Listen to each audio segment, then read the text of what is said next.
regardless of this game meaning absolutely nothing to the Blue Jays last night, that was fun. Now, before I go any further, you guys obviously know that I uploaded the video today. It's because I mentioned yesterday that I was going to be at a wedding. Shout out to Julia and Kyle. Just outstanding stuff. Perfect for each other. Just beautiful stuff. I had a feeling I'd be able to do this video today. So, the Jays go out there and they drop nine runs on 17 hits.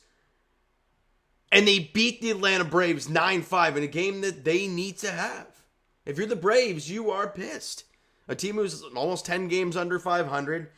You know, you're right there with the Mets, and the Mets just jumped them. They've won 9 in a row. They're feeling good about things. It's desperate times for the Atlanta Braves. And for the Jays to go out there, again, against a right-handed pitcher. We talked about this in the last video about how the Jays against a lefty, you good luck with that. But against a right-handed pitcher, their numbers actually aren't terrible. And they got to Spencer back. Oh my gosh. But more in particular, have a day Spencer Horwitz. I mean, top half of the second inning. Gets an 88 mile an hour, was it like a changeup or something, down in the zone, and he got it and drilled it to dead center field, and it's gone. 10th home run for Spencer Horwitz. Jays lead at 1-0. We go to the top of the fourth inning. Spencer Horwitz, 96 at the bottom of the zone, and oh, baby. He crushed this thing to right field. It is way gone, 421 feet. And it's 2 homers in his first 2 at-bats. His 11th of the year, Jays double up their lead. It's 2-0. But they weren't done, because in that fourth inning, they really get to Schwellenbach. Will Wagner then singles to right center field. Kirky grounds out, so double play, lovely. Barger gets on base with an error. So, okay, keep the inning alive. But then Ernie Clement doubles to left center field, scoring Addison Barger. Then Joey Loperfido doubles to left center field, scoring Ernie Clement. And the Blue Jays are up 4-0. They're feeling pretty good. However, we've seen leads like this evaporate, so we're not getting too excited. However, top half of the 5th inning, freaking Spencer Horwitz doubles to right field. This thing went off the wall. He crushed everything, basically, in his at-bats yesterday. RBI double. Vladdy comes in to score on an error. And then Will Wagner, it's an RBI ground out, scoring Spencer Horwitz, because Spence got to third base on the error.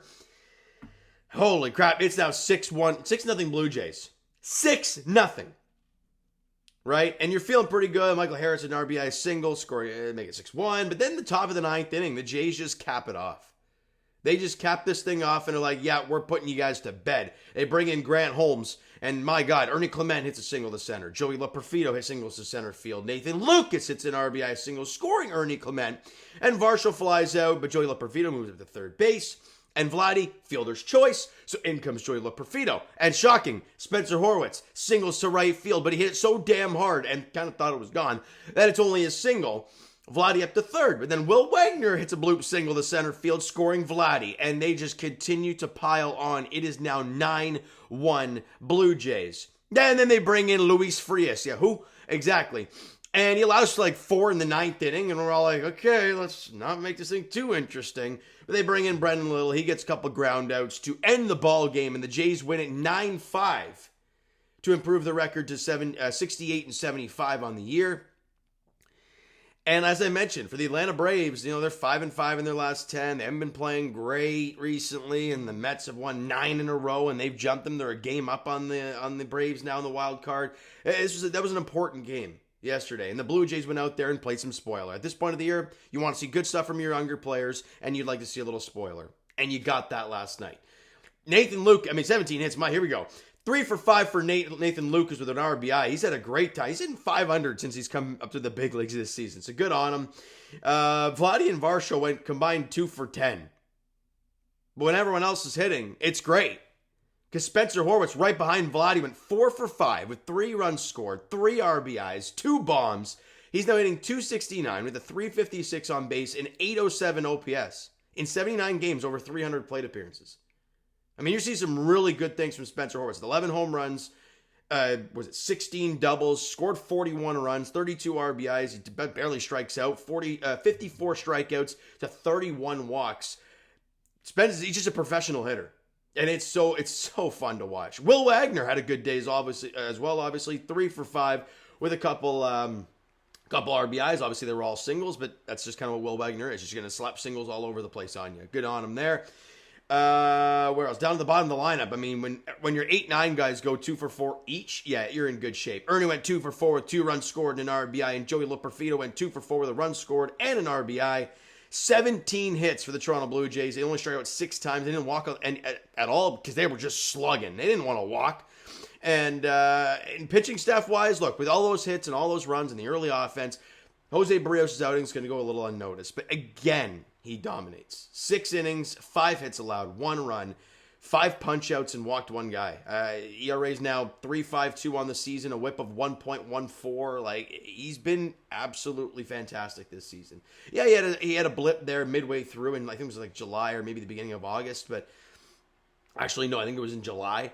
And we're thinking, oh no, here goes Jose Barrios. Your ERA is a shade over 4 now. Yeah, now it's down to around his career numbers. In fact, probably one of his better. Let me actually check this out right quick, because I know last year he had like his best year. Okay, so one of his better years, right? His best ERA year for his career in a big sample size was 3.48 with the Minnesota Twins. It's 3.52 right now, guys. Like, Jose Barrios is doing everything and some that this organization wants. It's a great job for him. Ryan Burt threw a clean inning, walked a guy, and had a couple strikeouts. Henderson Cabrera, as per usual. Clean inning, walks a guy, but nothing more. And Luis Frias gets 1 out, but allows 5 hits and 4 runs, all of which were earned. But Brendan Little cleans it up, gets the 2 out to end the ball game, and you win. Fun! Thank God. Like, I really, I mean, as much as we want, people are thinking, oh, we need to 10. Look, I get that. I'm kind of in that boat as well. At least I want the Texas Rangers to be above the Blue Jays just for that fact. And the Rangers keep winning, so that's great news. But I just look at the scenario and I'm like, look, I want these younger players to really get I want to have a good idea of who these guys are. I know we're not going to know for sure because sophomore slumps once the book comes out. Because Will Wagner right now is sitting here with only 21 games played, not even 100 plate appearances. It's hard to get a read on a guy that way. Spencer Horwitz now with over 300. You're probably going to see him on the team next year to start. And that's fine because he's a very good big league player. So, and Addison Barger you want to see a little bit more of, right? Joey Loperfido, you kind of want to get an idea of what you got there. So, and what's Joey's numbers as a Blue Jay? I'm going to quickly check that, and then we'll call it a video. Here we go. His career numbers with the Blue Jays, he's hitting .219 with a .250 on base and a .646 OPS. It's no good, right? But you want to start seeing more things from Joey. But again, this is why you want to get them in the lineup more and more and more. All right, so today's start, it's probably going to go pretty bad. Let's be honest here. As I talked about, the lefties, you got not just a lefty, you have probably the guy winning the National League Cy Young Award in Chris Sale. Lovely. Going up against Yariel Rodríguez, who, let's be honest, has not been great for quite a while now. So, we'll see how it goes today. It's a 1:35 first pitch in Hotlanta against the Braves. In the finale, the rubber match, look, that's a very, very important game for the Braves. If the Jays go in there and they win the series, that could put a real wrench right in their playoff hopes. But then you go to New York to play the Mets, so you could kind of flip it right back to them. I don't know. We'll see how it goes, all right? So you know what, guys? That's going to do it for this one. If you enjoyed the video and the game last night, because it was very entertaining, hit that like button. I do appreciate it. Hit the subscribe button if you guys not done so already. Comment down below your thoughts on the video, thoughts on the game. What'd you like, what'd you not like from last night's game for the Toronto Blue Jays? Twitter, Discord, Instagram, and of course TikTok is down below, so follow up there if you haven't done so already. And I will talk to you guys after this game today. Chris Sale, Yariel Rodríguez is the matchup. It's a 1:35 first pitch at Truist Park. Thank you guys so much for listening and watching. I hope you enjoyed the video and the game last night, because damn, she was fun. We'll talk to you guys then.